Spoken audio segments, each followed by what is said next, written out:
a fórmula igual data, abre parênteses, 2019, ponto e vírgula 6, ponto e vírgula 12, digitada em uma célula de uma planilha do Excel versão português Brasil, apresenta o resultado 12/06/2019. E aí, pessoal, o que vocês me dizem desta questão? Certo ou errado? Se digitar igual data, abre parênteses 2019, ponto e vírgula 6, ponto e vírgula 12. Será que acontece isso? Então vamos descobrir, pessoal. Olha só, deixa eu mostrar para vocês uma regrinha, e eu quero mostrar para vocês aqui até numa planilha zerada do Excel, só para dar uma dica importante. Quer ver? Ó? Quando a gente digita a função data, observa lá, vou botar data, abre parênteses. A função data tem 3 argumentos. O primeiro argumento da função data é o ano que a gente deseja exibir. Por incrível que pareça, o primeiro argumento não é o dia, é o ano. Então ali eu vou botar, por exemplo, vou botar uma outra data diferente daquela só para a gente experimentar.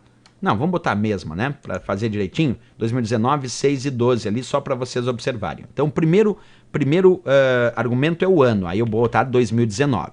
Quem separa os argumentos da função data é o ponto e vírgula. Então eu boto o primeiro argumento, o ano, 2019, e coloco um ponto e vírgula.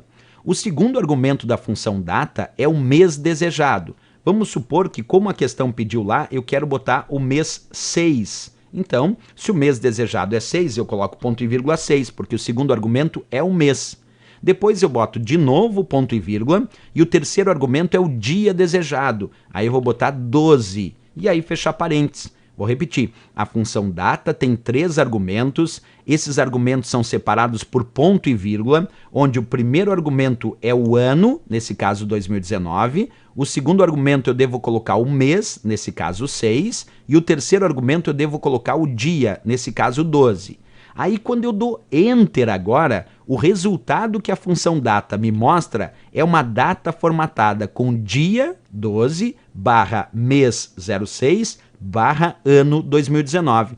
Percebe que o resultado da função data é o contrário dos argumentos. Observa, a ordem dos argumentos é primeiro argumento ano, segundo argumento mês, terceiro argumento dia. Mas quando eu dou Enter, o resultado da função data é uma data formatada com dia, barra mês, barra ano. É o contrário, por isso é perigosíssima essa função data para a prova. Vou repetir a história. Primeiro argumento é o ano, ponto e vírgula, mês, ponto e vírgula, dia. Ano, mês e dia, os argumentos da função data. Mas quando a gente dá Enter, o resultado é uma data formatada com dia, barra mês, barra ano, por isso perigosíssima a questão. Então, quando a gente volta lá na questão original, dizia, se ele colocar essa função data 2019, ponto e vírgula 6, ponto e vírgula 12, será que o resultado vai ser 12/06/2019? Certíssimo! Vai ser exatamente esse o resultado, a questão está perfeita.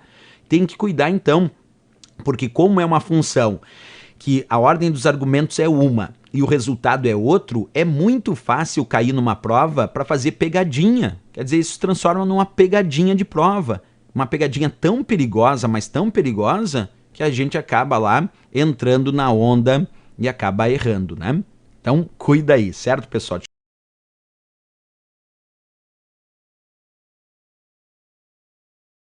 A sigla VoIP identifica os serviços que permitem ligações telefônicas por meio da estrutura e tecnologia da internet. E aí, pessoal, o que vocês me dizem? A sigla VoIP identifica os serviços que permitem ligações telefônicas por meio da estrutura e tecnologia da internet. Será que está certo ou está errado, pessoal? Então vamos lá, acompanha. Quando a gente fala sobre VoIP, pessoal, VoIP significa voz sobre IP. Vou repetir. VoIP significa voz sobre IP. É a própria tradução. VoIP, o V vem de voice, o O de over e o I e o IP de Internet Protocol. Então, na tradução completa seria voz sobre o protocolo da internet. E nada mais é, então, do que um serviço de transmissão de dados de voz sobre o protocolo e a arquitetura da internet, formando verdadeiros sistemas de telefonia internet. Essa é a grande charada. Os sistemas VoIP de fato se transformam em verdadeiros sistemas de telefonia pela internet. E como exemplo mais proeminente de VoIP foi o Skype, um dos primeiros que popularizaram os sistemas VoIP. Depois veio outros como o Viber, o próprio WhatsApp, que muita gente me pergunta quando eu faço ligações pelo WhatsApp se isso é um sistema VoIP. É sim, porque VoIP significa Voice over IP, é a voz sobre o protocolo da internet. Então são transmissões de dados de voz, como se fossem sistemas de telefonia pela arquitetura da internet, por isso a questão ali certíssima sobre sistemas VoIP. Essa estava tranquila, né? Sem mistério nenhum, barbadinha para responder, marcamos como certo essa questão.